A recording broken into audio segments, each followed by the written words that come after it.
성탄 전야죠. 오늘 박근혜 대통령 퇴진 그리고 헌법재판소에 조속한 탄핵을 촉구하는 탄핵 인용을 촉구하는 9차 촛불 집회가 지금 한참 열리고 있습니다. 네, 탄핵 정국 이상휘 위덕대 부총장 또 윤희웅 오피니언 라이브 여론 분석 센터장 모시고 얘기 나눠보도록 하겠습니다. 자, 어서 오십시오. 안녕하세요. 자, 처음에 한자부터 등장을 하네요. 예. 부총장님한테 먼저 질문을 드리겠습니다. 올해 사자성어가 발표가 됐어요. 저희가 지금 그래픽이 준비가 됐는지 모르겠는데 군주민수라고 나왔습니다. 예. 자, 준비가 된 것 같은데 저 보면서 제가 먼저 잠깐 설명을 드리고요. 백성은 물, 임금은 배이니 강물의 힘으로 배를 뜨게도 하지만 강물이 화가 나면 배를 뒤집을 수도 있다. 이런 얘기예요. 참 의미심장한 얘기죠. 네. 중국 고전 순자에 나오는 얘기입니다. 예.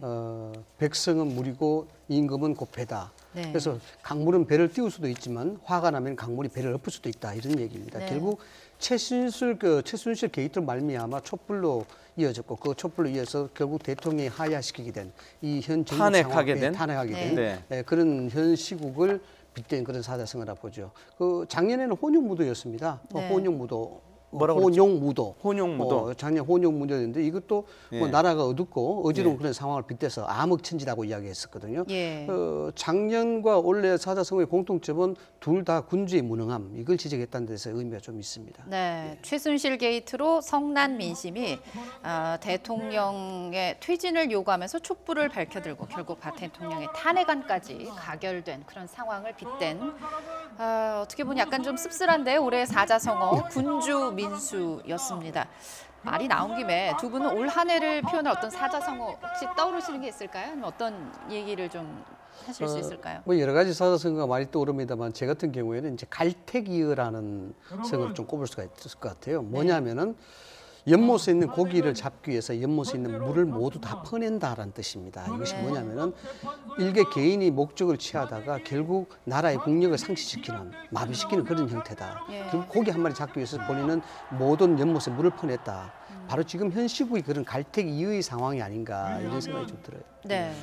저는 많이 이제 알려진 것이지만 지록위마를 얘기할 수 있을 것 같아요. 예, 그래서 네. 어쨌든 그것은 이제 신하가 이제 윗사람한테 사슴을 말이라고 가리키면서 거짓을 얘기하는 것인데요. 네. 어쨌든 민주주의 사회에서 가장 이제 윗분은 사실 이제 국민, 주권자인 국민이라고 할 수 있을 텐데 네. 국민들에게 어쨌든 거짓을 진실인 양 이제 호도했던 모습들의 방점을 찍자면 지록위마가 상당히 이제 또 부합하는 사자성어가 될 수 있다고 할 수 있겠고 또 아니면 지금 바뀐 상황을 방점을 둔다면 가장 일반적인 사필귀 정도 어떤 이제 사자성어 올해의 사자성어로 이제 꼽을 만도 하다고 할 수 있겠습니다. 네.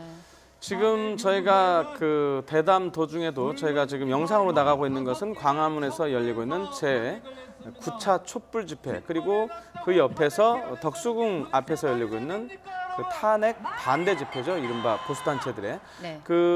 시청하시는 분들이 조금 이해를 쉽게 물론 100% 그런 건 아니지만은 태극기가 보이면은 저거는 탄핵에 반대하는 이른바 보수단체 집회고요. 촛불이 보이는 곳은 탄핵에 찬성을 하는 촛불 집회다. 이렇게 구분하시면 영상이 좀 헷갈리지 않으실 것 같아서 미리 설명을 좀 드립니다. 네, 지금 뭐 군주 민수의 현장이라고 할 수 있겠는데 오늘도 이제 촛불 집회가 지금 크리스마스 이브인데도 불구하고 열리고 있습니다. 벌써 9주째인데 오늘은 밖에 날씨도 굉장히 추워요. 이런 매송 강추위가 좀 변수로 작용하지 않을까 했는데 여전히 촛불을 든 시민들이 있네요. 뭐 크리스마스 이브 아니겠습니까? 예. 크리스마스 이브라 그러면은 뭐 악독한 성주 개빵 스크루지도 개과천선한 날이 크리스마스 그렇죠. 이브라 보는데 오늘 같은 날에 뭐 종교적 의미로 본다면은 이해와 용서, 관용 뭐 이런 것이 이야기가 돼야 되는데 뭐 하약에 대한 크리스마스 뭐 이렇게 되니까 좀 씁쓸하긴 합니다. 네. 날씨가 영향이 줄 수가 있죠. 집회에서는 당연히 날씨가 많이 춥게 되면 사람들이 많이 모으지 못하는 그런 현상이 나타날 수 있는데 그러나 오늘 이제 크리스마스니까 여기에 대해서 많은 사람들이 모일 수 있는 또 계기는 될 수 있을 것 같아요. 그렇기 때문에 지금까지 집회가 보여준 형태 자체가 상당히 좀 축제적 성격도 많이 띄었었고 평화적 형태도 많이 띄었지 오늘도 않습니까? 축제라고. 예, 그래서 오늘도 여러 가지 그러더라고요. 분위기가 캐롤송도 혹시 나오기도 하고 그런데 이런 것들이 문화의 이제 패러다임이 좀 바뀐 형태죠. 그래서 아무래도 크리스마스 이브가 되고 또 이래서 집회에 참여하기가 많이 부담스럽지가 않은 그런 형태가 되기 때문에 또 많이 몰리지 않겠느냐라고 볼 수 있습니다. 자, 센터장님, 네. 조금 전에 그 소등 행사도 6시에 평소보다 또 좀 길게 있었는데 아까 좀 전에 부총장님 말씀하신 대로 지금 축제 형태로 오늘 많이 진행될 것 같아요. 성탄절이라 어떤 것들이 있을까요? 지금 어쨌든 뭐 소등한다는 것은 이제 세월호 때 네. 어쨌든 비밀을 이제 다시 밝힌다. 또 거짓이 진실을 숨기지 못한다. 이제 이런 의미를 보여주기 위한 퍼포먼스를 주최 측이 하고 또 참여자들이 따라하게 되면서 매우 이제 상징적인 이제 포인트가 된 상황이라고 할 수 있을 네. 텐데요. 지금 보면 이제 집회가 이렇게 이제 오랫동안 반복되면서 사람들도 많이 나오고 추운 날씨에도 불구하고 그러나 또 참가자들 국민들의 분노는 굉장히 또 높은 상황인데 불구하고 의아한 것은 왜 분노가 평화적으로 이루어지는 것인가이거든요. 사실 그것은 매우 큰 이제 연구 주제가 될 것 같아요. 예. 물론 이제 성숙된 시민 의식이 받쳐주기 때문에 이 분노가 비폭력으로 전개되는 것을 얘기하긴 합니다만 그것은 약간 부족한 측면이 있거든요. 근데 어쨌든 봤을 때 가장 큰 이유는 이미 대중들이 이 정도 많이 집회에 나왔을 때 목소리를 냈을 때 이미 그 권력이 이제 행사가 제약될 수밖에 없다는 것을 국민들이 알았기 때문에 예. 일단은 폭력을 사용할 이유가 별로 없어진 거죠. 왜냐하면 목적이 이미 그 자체 탄핵이 이루어지기 전부터도 사실 달성된 부분이 있거든요. 예. 그렇다는 부분들 그다음에 보면은 저 소셜 미디어의 확산도 상당히 영향을 많이 주었다고 할 수 있습니다. 왜냐하면 참가자들이 소셜 미디어로 본인의 사진을 찍어서 올리고 보냅니다. 그러면 자기를 스스로 자기 평판에 영향을 받는 주변 사람들에게 알리는 거예요. 노출시키는 겁니다. 이른바 우리가 사회학에서 이른바 CCTV 효과라고 얘기하거든요. 예. 그러다 보니까 자기가 어쨌든 폭력을 행사하지 않고 평화적으로 하면서 본인의 어쨌든 참여의 정당성을 높이는 현상이 나타나는 것이고요. 또 자녀들을 데려간 것도 본인이 떳떳한 어른이 되고자 하는 마음과 연결되는 보면서 이제 평화적으로 예. 간 것이고 그러면서 어쨌든 자녀들에게 이것이 단순하게 시위라고 하면 과거에 우리가 폭력적인 부분들이 있었습니다만 한국인의 시위 집회의 원형이 87년이라고 할 수 있거든요. 예. 그러나 이제 이번으로 인해서 한국인들의 시위의 집회의 원형이 바뀔 것으로 보여요. 네, 그래서 이제 어쨌든 집회라고 하면 즐겁고 또 평화적으로 표출하게 되는 것 이런 것들이 이제 새로운 집회 문화로 형성될 텐데 그런 여러 가지 요인들이 어쨌든 오늘에도 굉장히 이제 밝은 모습으로 집회를 이루어지게 하는데 영향을 주고 있다 이렇게 볼 수 있을 것 같습니다. 지금 보고 계신 영상은 그러니까 덕수궁 영상인데요. 지금 그 행진을 마치고 다시 돌아와서 지금 정리 집회를 하는 건지 아니면 더 계속 가는 건지는 지금 조금 더 상황을 지켜봐야 되겠습니다만은 그 지금 덕수궁 대한문 앞쪽에서 그 탄핵에 그 반대하는 보수 단체들의 그 집회가 지금 계속 이어지고 있습니다. 지금 그 촛불 집회 같은 경우는 원래 당초 예정대로라고 그러면 그 소등 행사가 끝나고 이미 행진이 시작이 됐어야 될 텐데 지금 영상을 보면 행진은 아직 시작이 안 된 것 같아요. 원래 6시 소등 행사 끝나고 7시 반쯤까지 그 원래 나눠서 행진을 진행할 예정이었는데 아직 진행이 되고 있지 않는 것 같습니다. 네. 그 오늘 행진을 보면요, 부총장님. 예, 행진이 뭐 평상시와 뭐 비슷하게 진행이 되겠죠? 예, 그렇죠. 행진이 원래 애당초 이제 경찰에서는 일몰 후에 이제 행진을 사직로, 율곡로 이 부분에 더 좀 제한한다 이렇게 했는데 네. 법원에서 이것을 그 허가를 해줬죠. 네. 최근에 이제 집회의 또 다른 양상이라 그러면은 이 법원 쪽에서 집회에 대해서 관용을 상당히 많이 베풀고 있다, 허가를 많이 해주고 있다는 부분인데 네. 이런 것들이 이제 법원이 법률적 기준에 의해서 판단도 하지만은 지금까지 보였던 촛불 집회 자체가 폭력 양상으로 가지 않고 굉장히 평화적으로 하고 평화적이었죠. 일종의 예. 문화적인 코드로 가기 때문에 그렇게 용이하게 허가를 해줘도 괜찮다는 그런 네. 법적 부담에서 좀 벗어난 것 같아요. 네. 그래서 아까 우리 윤 선대장님께서도 이야기하셨습니다만은 이 촛불 집회에 대한 패러다임 변화는 상당히 주목할 만합니다. 그러나 다른 측면에서는 정치권이 자기들이 가지고 있는 직무를 방기하는 의미도 좀 있습니다. 왜냐하면은 대한민국은 엄연히 대의제를 선택하고 있거든요. 이 네. 대의제라는 것은 국민의 손으로 국회의원을 뽑고 대통령을 뽑아서 그걸 통해서 정치를 실현하는 데 있는 것입니다. 네. 그래서 결국 국민들은 그것을 통해서 광장이라든가 의사 표현을 그를 통해서 이렇게 하고 있는 것인데 지금은 대의제 정치 자체가 광장 정치에 밀려버리는 그런 현상이죠. 물론 네. 직접적 참여 민주주의 형태로 본다 그러면은 뭐 순기능적인 측면도 없지 않아 있습니다만은 네.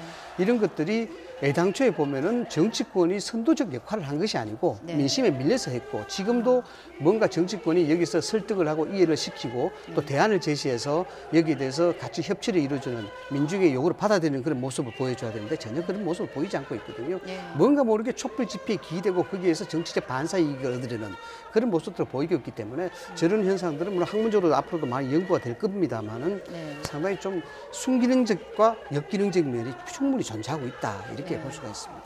정치권 얘기를 하셨으니까 지난주 이번 주 있었던 우리 청문회 얘기를 안 할 수가 없어요. 최순실 청문회인데 네, 센터장님 최순실은 없는 응? 어떻게 보면 알맹이 없는 그런 청문회였고 또 오히려 그 증인들이 모르쇠로 일관하거나 여러 가지 의혹들을 부인하면서 국민들이 보는 입장에서는 상당히 불편하고 또 답답하고 그랬어요. 그렇죠. 일부 네티즌 수사대들이 나온 네. 어떤 증거 자료 때문에 그 증인들이 그냥 실토를 하는 이런 상황이었거든요. 그러니까 사실은 이게 이제 여러 가지 또 많은 또 생각을 안겨주는 부분이에요. 왜냐하면 의회가 행정부를 견제하는 데 있어서 또는 행정을 견제하면서 뭔가 진실을 알아내기 위한 제도적 장치들이 제대로 구비되지 못했고 구비되는 것도 제대로 행사되지 못했던 부분들 네. 그러면서 이제 스스로 이제 국회가 권위를 살리지 못했다 보니까 이렇게 국회의 권위가 약화되고 하다 보니까 증인으로 지목된 사람들도 불참을 하게 되고 동행명령장에도 어쨌든 응하지 않게 되고 네. 별다른 이제 구속력 있는 장치가 없는 그런 상황인데요. 이런 제도적 장치가 일단은 사실은 다시 한번 정비될 필요는 있어 보입니다. 그리고 의원들도 개인기에 상당히 의존하는 모습들을 많이 보였거든요. 사실 이제 이것이 스타로 발돋움하는 기회인데 사실은 그렇기 때문에 의원들도 욕심이 이제 있고 해서 본인들을 알리는 개인기 위주로 하는데 협업이 잘 안 되는 부분도 이제 문제가 지적될 수 있을 것 같아요. 같은 정당에 있는 특위 의원들이라고 한다면 어떤 파트를 나눠서 어떤 순차적으로 깊이 있게 나가는 부분을 팀 플레이를 좀 하면 좋을 텐데 그런 부분들이 부족하고 개인 플레이 하는 데 있어서 좀 시간을 효율적으로 활용하지 못했다는 점들이 지적될 수 있을 것 같고요. 그 다음에 어쨌든 지금은 좀 더 노력을 했다고 한다면 사실 네티즌들이 알려준 것들을 그 특위위원들도 충분히 고자질을 통해 가지고 알 수 있던 것이거든요. 완전히 배제했던 그 숨어 있던 것은 아니니까. 그런데 그런 것들을 약간 소홀히 했다는 부분들이 또 문제점으로 지적될 수밖에 없을 것으로 보이고 그러나 이제 한 가지 이것은 그럼에도 불구하고 수사권이 없기 때문에 근원적인 한계는 있는 것입니다. 그래서 그렇지만 이렇게 어쨌든 그 사람들을 끌어내서 진실을 알려고 하는 모습들을 의회가 보였다는 것은 여러 가지 맹탕이다 뭐 이런 비판에도 불구하고 의미 부여할 부분이 있고 또 한 가지는 아까 말씀하신 건데 이렇게 이제 스마트폰이라든가 온라인 등을 통해 가지고 특위위원들이 실시간으로 네티즌들 국민들과 소통을 할 수가 있는 것이잖아요. 그러다 보니까 제보를 바로바로 받을 수 있게 된다는 점에서 이른바 시민 참여형 국정조사 청문회가 이루어졌다는 점 그런 점에서도 상당히 또 의미를 줄 부분도 있다 볼 수 있겠습니다. 그리고 지금 많은 분들이 궁금해하고 있는 게요. 지난번에 이른바 우병우 청문회라고 했던 5차 청문회 맨 마지막에 김성태 위원장이 얘기를 했던 부분인데 26일 날 오는 26일 날 구치소에 가서라도 현장 청문회를 반드시 하겠다라고 그렇죠. 했는데 두 가지입니다. 현장 청문회가 과연 될 것인지 하나, 청문회가 되더라도 최순실 씨가 나올 거냐 말 거냐, 지금 이거 어떻게 보십니까? 아마 참 관심이 있는 부분이죠. 예. 현장 청문회가 가능했던 것은 제 기억에 1997년도 한보그룹의 정태수 회장에 대한 청문회가 구치소에서 진행이 됐었습니다. 예, 그게 기억이 나네요. 예. 굉장히 화제가 됐었는데 이 부분은 근본적인 문제가 있는 부분이죠. 국회에서 현장 청문회를 통해서 하겠다는 것은 다분히 정무적인 효과를 노리기 위한 그런 부분도 있고 그것은 국민의 정서를 고려한 부분이죠. 어떤 형태든지 여기에 주범격인 최순실 씨를 국민 앞에 불러내야 되겠다. 이건 뭐 국회가 할 일이라고 봅니다. 그러나 다만 대한민국의 상권분립 체제에서 입법권이 사법권을 침해할 수 없다는 그런 논리가 있거든요. 이런 측면에서 본다 그러면은 입법부 쪽 그러니까 사법부 쪽에서 협조를 하지 않으면 불가능하다는 부분입니다. 그래서 다행스럽게도 지금 나오는 얘기를 보면 법무부 쪽에서 충분히 협조를 하겠다라고 이야기를 할 수가 있습니다. 그러나 이것이 이제 강제성을 가지고 있는 것이 아니기 때문에 최순실 씨라든가 등등의 사람들이 못 나오겠다 버티면은 사실 여기에 대해서는 어떤 방법이 없습니다. 시할 방법이. 그래서 한계를 가질 수밖에 없는데 다만 국회는 국민적 정서를 감안한다 그러면은 현장에 가서 거기에 설사 청문회 대상이 나오지 않더라도 그렇게 애를 쓰고 노력하는 모습은 충분히 보일 필요가 있다라고 보는 거죠. 아마 그래서 특검이 오늘 첫 소환 대상자. 물론 오전에 김종 그렇죠. 전 문체부 차관이 나오긴 했습니다만 최순실 씨를 오후에 공개 소환한 것도 그런 국민적인 어떤 정서나 이런 것도 조금 감안하지 않았을까 싶은데요. 어떤 의미를 가져야 될까요? 최순실 씨를 오늘 공개 소환한 거. 일단은 뭐 특검이 이런 이제 대중 정서에 이제 부합하는 형태로 모양새로 수사가 진행되는 건 결코 바람직스러운 건 아니죠. 사실 이제 그 원칙에 맞게 또 진실을 알아내기 위한 측면에서의 포커스에서 이제 이루어져야 되는 것인데 다만 그럼에도 불구하고 어쨌든 이 사안은 국민적 관심이 지대하고 어쨌든 유례 없는 사안이기 때문에 국민들의 일정 부분 알 권리도 최소한으로 충족해 나가면서 이 수사가 이루어질 필요가 있는 것이거든요. 왜냐하면 네. 이것이 지금 어쨌든 국민적 분노가 지금 크게 달하고 있는 상황이지 않습니까? 그러니까 구차 집회, 촛불 집회까지도 이렇게 계속 이어지고 있는 상황이기 때문에 이 부분에 대해 진실을 알려주게 되면서 일정 정도의 예측 가능성을 국민들이 갖게 해주는 점에서 필요하다는 측면이 있거든요. 그런 네. 점에서 최순실 국민적 분노의 대상인데 어쨌든 청문회에 출석하지 않고 그것에 대해서 굉장히 어쨌든 문제 제기하고 있는 상황에서 공개 소환을 통해서 어쨌든 다시 한번 얼굴을 보이고 지금은 어쨌든 수사를 받고 있고 그것 진실을 알려고 하는 노력을 특검에서 하고 있다라고 하는 어떤 시그널들을 대중에게 전달하게 되면서 그런 불만의 강도를 일정 부분 완화시켜주는 간접적 효과는 일정 부분 뭐 의도한 측면도 있지 않을까라는 생각도 해보게 됩니다. 네. 이게 상당히 좀 중요한 부분인데요. 특검이라는 것은 일반 검찰하고 확연히 다릅니다. 일반 네. 검찰이 하지 못했던 부분들을 하는 것이 특별검찰이고 또 국민들의 신뢰성을 담보할 수 없기 때문에 일반 검찰에서 특별검찰로 넘어가는 이게 특별검찰의 목적입니다. 이 예. 말씀을 왜 드리냐 그러면은 결국 지금 현재 일반 검찰에서 밝혀낸 죄가 직권 남용의 권리 방해 등에 대한 부분으로 구속 기소가 됐지 않습니까? 최순실 씨가. 네. 지금 현재 상황에서는 이 뇌물죄를 입증시키기 위해서는 특별검찰의 의지가 분명히 필요한 겁니다. 예. 그래서 이 첫 번째로 지금 국민의 정서가 최순실 씨에 대한 단죄를 요구하고 있는 이상 특별검찰 쪽에서도 이 최순실 씨를 특별검사 수사의 첫 당일날에 부를 수밖에 없는 그에 대한 정서를 충족시키기 위한 그런 노력의 일환이라고 볼 수가 있는 것이고요. 그리고 두 번째는 조금 전에 이야기했다시피 뇌물죄를 입증시키기 위한 이런 부분들의 의지를 확실히 보이는 것이다. 이렇게 네. 봐야 되는 것이죠. 네. 자, 지금 현장 영상을 보면은 광화문 촛불 집회에서는 이제 예정대로 행진이 시작이 된 것 같고요. 예. 그 오른쪽 덕수궁 앞쪽에서는 보수단체들의 맞불 집회. 오늘이 크리스마스 이브인데요. 1년이 올해 2016년이 일주일 정도밖에 남지 않았는데 저 영상을 이렇게 두 개를 비교해 보니까 참 착잡하네요. 올해 한 해가 저렇게 물론 그 인원과 어떤 뭐 민심의 비율은 좀 다르겠지만 저 영상으로 놓고 보니까 우리나라가 지금 현재 이렇게 둘로 갈려 있는 건 아닌지 하는 그런 생각이 자꾸 들면서 좀 착잡한데 어떻습니까?